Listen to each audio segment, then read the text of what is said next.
Yeah, the golden era of EDM is never going to come back, and that's okay. There are two main reasons for this.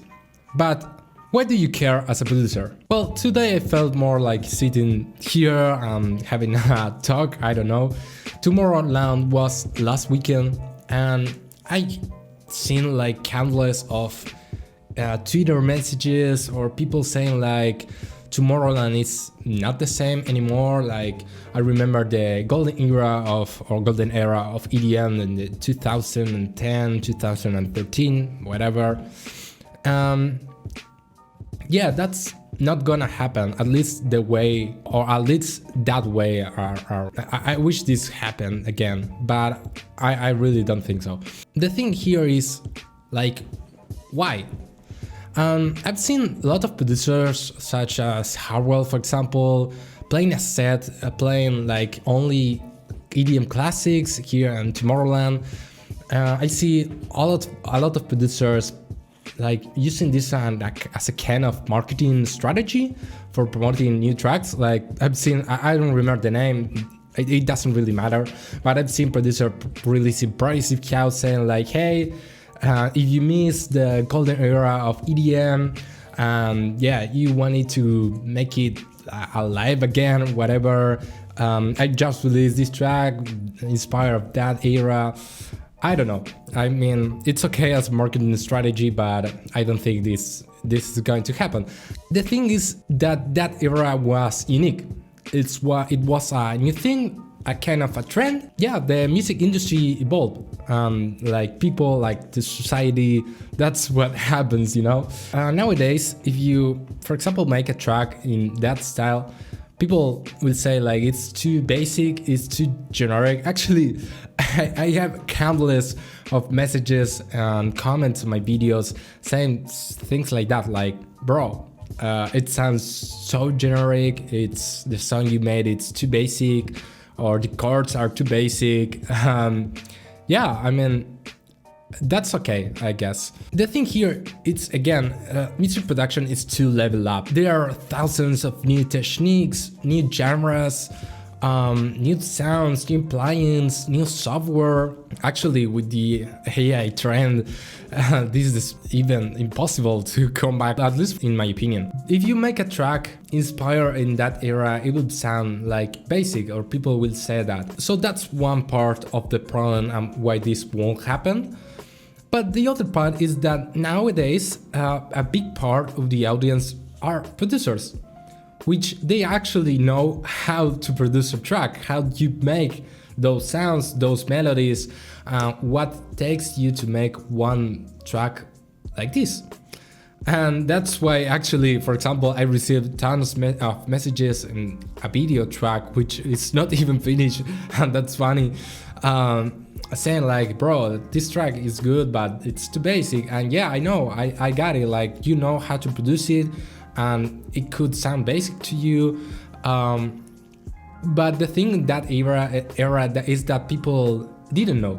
And yeah, that's a big part of why this won't happen. But why this matter to you? Like nowadays, when I produce, or I don't know, in my career, I don't compare myself to that producer like Swedish House Mafia, Avicii, Garrix, David Guetta. Like these are basically legends in the industry.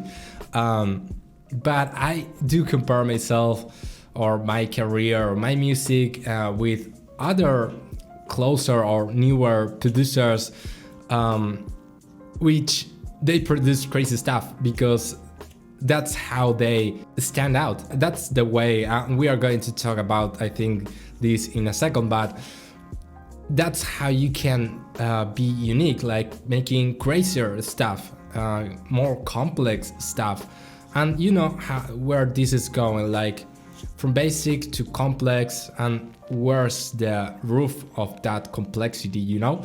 But I don't want to mix stuff. So for example, producers doing crazy stuff who became successful in Stamped, there are producers such as Blur, Seth Hills.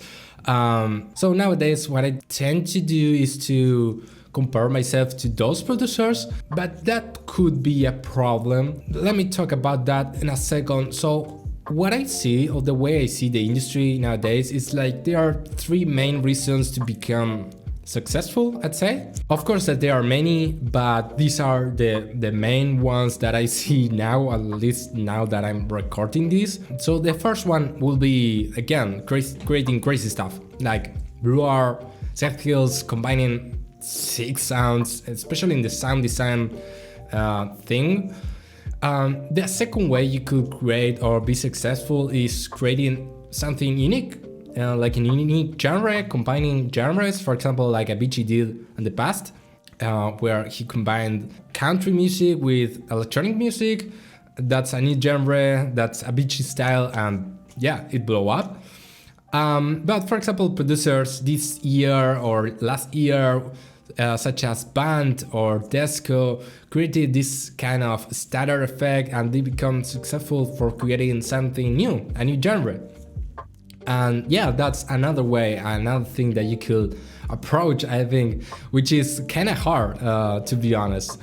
But the third thing that I'd say is like a way to become successful is just be you. The way I see music production is like in two ways, like a product base of music, like a business side, like just creating a product. You don't care about the music, or you do care, but it's more like I have to release this thing because I need a song to play in whatever show or whatever. Like there's not such a feeling attached to that song. And the other is more like this kind of art thing. And yeah, when I say like just be you, is like stop comparing yourself to other producers, forget about what they say, like if it's too basic, if it sounds generic, just create something that you like and you feel good about.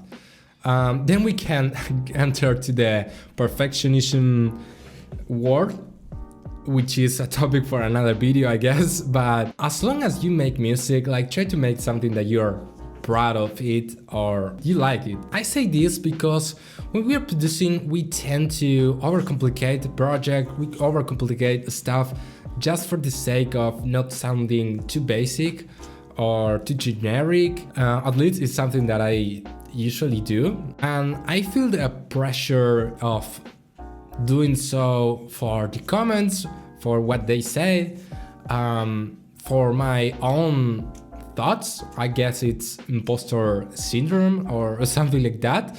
But basically, I'm too perfectionist, or I compare myself with other producers, like I said. If I can make something like that, I feel frustrated. So yeah, that's the third point that I will say to be successful. Actually, what's success? I'm not gonna enter to that topic, but I mean, if you produce without the pressure of compare yourself with other producers, without the fear of making or sounding unique or generic, you're just producing stuff, and it's art, and it's a part of you, whether it's too basic or not. For most people, it's a part of you, and that's what matters.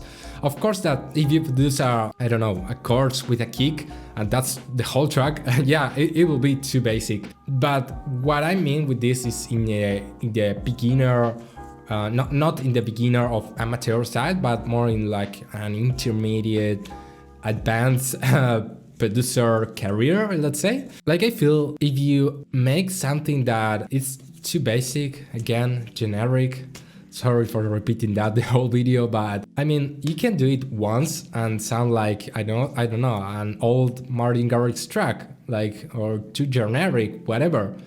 But the second time you do something similar to that track that you made, it will be different. You won't do the same thing. And the third one, it will be even more different. And the fourth and the fifth, like you'll be improving, you'll be making something different. And each of those tracks is a small part of you. So that's a successful career, at least in my opinion, like making something different and something different from you. Like, I'm comparing myself to to myself. That's the main point of this video. Actually, this is a video that are things that I want to tell to myself. I struggle with the same thing, and I felt like doing this video because I've seen a lot of people complaining about the new EDM or the new music industry. Yeah, it is what it is. You know, you can't make things go back. I hope a new EDM golden era, I don't know, come. I wanted to, as a producer for myself, I wanted to share this message. So I would love to know, what do you think about this? Not only about the EDM, but about the basic or generic art or business product side of things, you know? And if this is the first time you watch a video or on this channel, yeah, please subscribe if you like this. I actually make EDM tracks on different styles, so here's a video you can check. And yeah, I hope this was useful in some way, and this is something you need to hear. Yeah, I'll probably watch this video later. So yeah, my name is this guy. If you want, check this video, subscribe. I appreciate that. And yeah, thanks for watching, I guess. See ya.